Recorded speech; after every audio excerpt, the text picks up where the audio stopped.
Good evening, I'm Madeline Montgomery. Thank you for joining us tonight for KRBC's 10 at 10, where you get your top stories and tomorrow's forecast all in the first 10 minutes. Our top story tonight, the 8-year-old boy killed in a hit-and-run accident in Brownwood Saturday has been identified and his family is speaking out.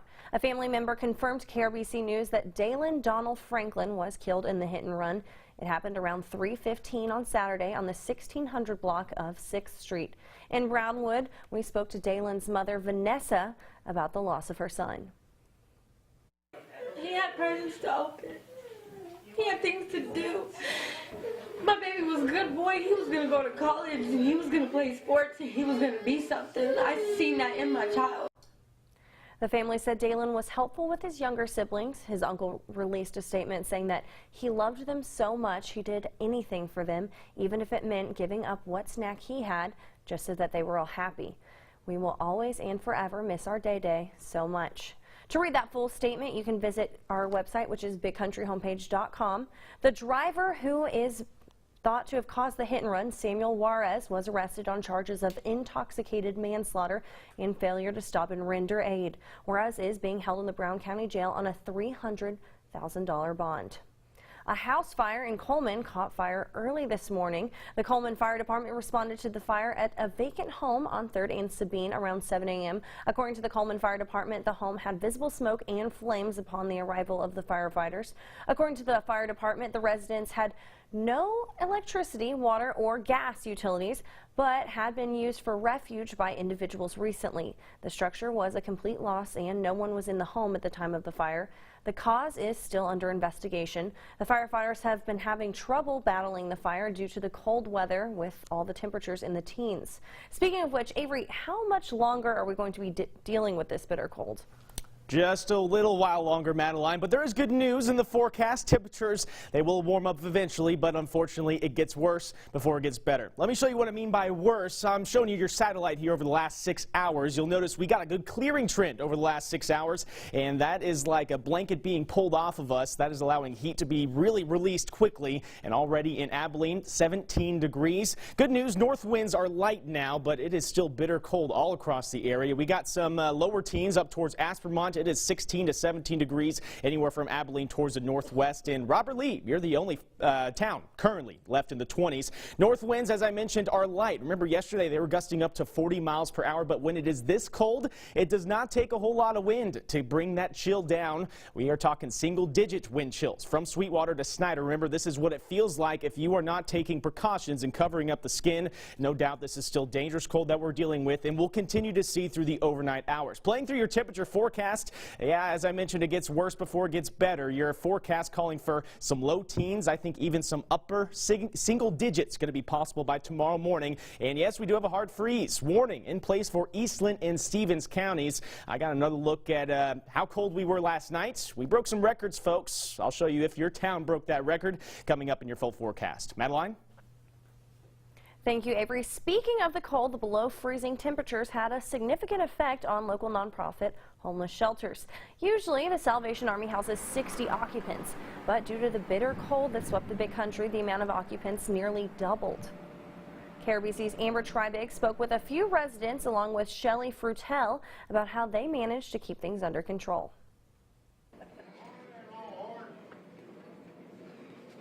There's nothing more miserable than to be cold, and equally there's nothing more miserable than to be alone. Last night, the Salvation Army catered to nearly 120 people. Usually we have about 60, and last night we doubled that because of the weather. And with the recent temperatures dropping below freezing. So we've seen an uprise in the people staying with us. In the past, she has seen this trend. They will stay.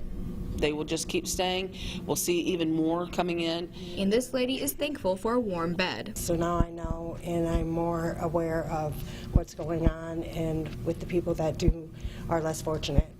But Shelley won't turn anyone down. This is kind of a haven for them to come, and that's what we want it to be. They were expecting to see an increase. This is not their first rodeo, I can assure you. Which has helped them prepare for the worst. But we anticipate that, and so we get extra food and extra blankets. And with another cold night creeping in, we're anticipating tonight will be probably the same. We have lots of room, we have lots of blankets and pillows, and we're ready to go.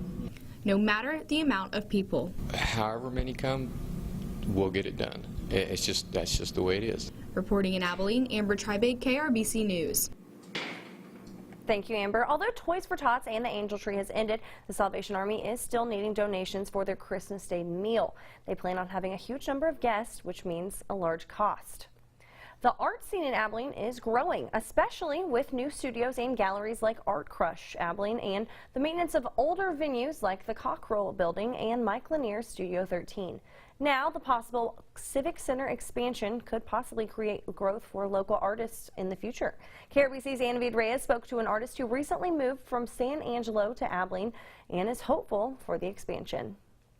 As Abilene continues to grow, the opportunities for local artists do too. Now more than ever, with the expansion of what's going on downtown, it's given a lot of opportunity for artists to explore their ideas on a bigger level with new buildings and new corporations coming into town.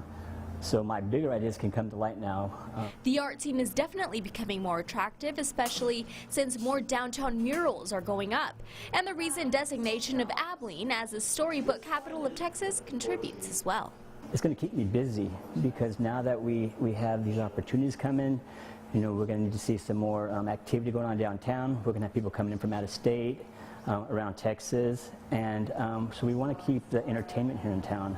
And a big part of that is keeping the youth here in Abilene too. Our young generation, they're coming up into the business world, and they are going to want art in their home. And as that need continues to grow, more studios and galleries around town will be in demand. Mike says now is the time for investing in artist ventures while costs are relatively low. You can't really get your artwork out there unless you're in the public more. So in 2005, I built the studios that is in Studio 13, and I don't have enough studios. We have some other studios around town that are filled up as well. So there is a big need in artists having studios. It's a win-win situation for both the city and local artists. An expansion could garner Abilene more attention as a center for the arts in the state. Reporting in Abilene, Anavid Reyes, KRBC News. The Civic Center will be installing Anthony Fuentes art. It's one way of showcasing local talent to a national regional audience. You can check out his work in further detail at a showcase in January at the Civic Center. Starting tomorrow, Ranger Hill is going to start looking a little different. Contractors are scheduled to be clearing land along I-20 near Ranger Hill. TxDOT expects the clearing will not delay traffic in the area since the new roadway will be about 500 feet south of the current one. It will feature frontage roads on both the north and south lanes. The steepness will be reduced by about half. More lanes will be added. Construction of the approximately $80 million project is expected to begin in mid-2017 and last about 3 years. It's been almost a week since the murder of Tom Niblo, and police still have not released much information on the ongoing investigation. Police are not voluntarily releasing the preliminary autopsy report from the medical examiner. KRBC has filed a formal Freedom of Information Act request for the information from the police department and from Taylor County Justice of the Peace, Sparky Dean. Tom Niblo was shot and killed Monday morning at his home in South Abilene. An Abilene murder suspect is set to be in court for a plea deal. 18-year-old Jared Dykes is scheduled to go before a judge tomorrow. He's charged with murdering 21-year-old Robert Cisneros. The shooting happened on the 3400 block of Vogel Street on May 17th. Another victim whose identity has not been released was shot as well, but survived.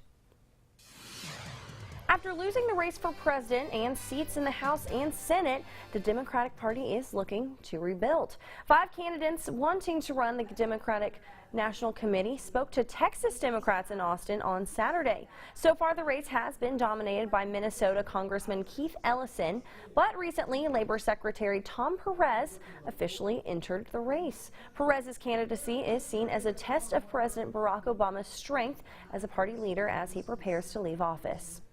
Demography is not necessarily destiny. Texas can become blue.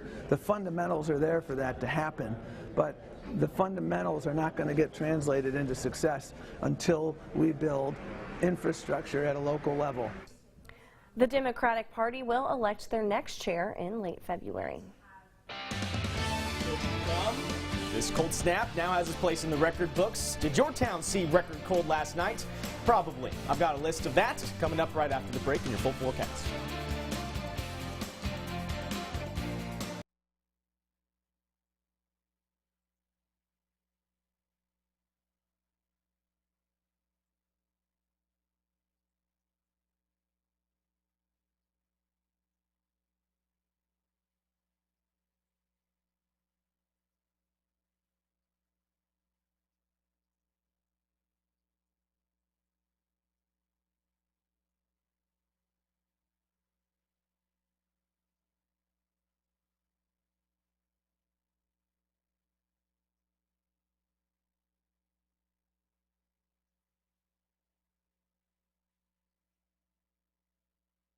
You're watching KRBC, Abilene's local